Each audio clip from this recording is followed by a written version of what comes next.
चला तर मित्रांनो, आज आपण जांभूळ जॅम तयार करणार आहोत। त्यासाठी आपण ताजे अर्धा किलो जांभूळ घेतलेले आहेत। नंतर ते स्वच्छ पाण्यामध्ये धुवून घ्यायचे आहेत, त्यामुळे त्याच्यामध्ये काय घाण वगैरे असेल तर ती निघून जाईल।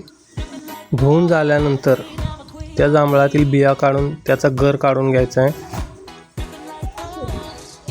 व नंतर बिया काढून झाल्यानंतर तो गर मिक्सरच्या भांड्यात टाकून 1-2 मिनिटे मिक्सरवरती फिरवून घ्यायचा।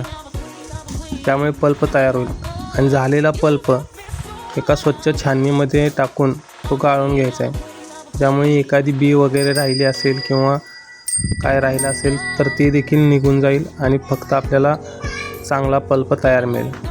ते झाल्यानंतर आपण गॅस पेटवून मंद आचेवरती तो पल्प एका कढईमध्ये ठेवायचा आहे आणि एका चमच्याच्या सहाय्याने सतत हलक्या हाताने ढवळत राहायचं।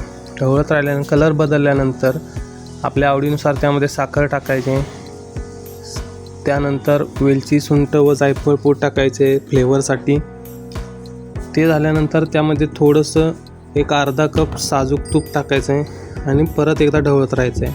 असं 10 मिनटं ढवळत राहिल्यानंतर ह्या अशा प्रकारचा आपल्याला एक जांभळाचा जॅम तयार होईल आणि हा जांभळाचा जॅम खाण्यासाठी तयार आहे, अगदी रेडी। बघा या बाळाची रिॲक्शन किती सुंदर आहे।